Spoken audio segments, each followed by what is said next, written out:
In this video, I'm going to show you how to change your email address inside the Ring app on your mobile device. If you find this video helpful, please drop a like and subscribe. And saying that, let's just jump straight into the video. All right, so go ahead and open up the Ring app as you normally would. And now once you're here, make sure to log in.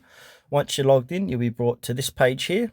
And then you want to click on the hamburger looking icon, top left-hand corner, and then head over to account settings. And now you can see that's my email address here. And if I'd like to change it, simply click on the email address below. Once you've done that, you'll be inside account management. So you've got personal. Under that, you can update your name, email, and phone number. And you can also update your password here, but we want to do our email address. So go ahead and click on update.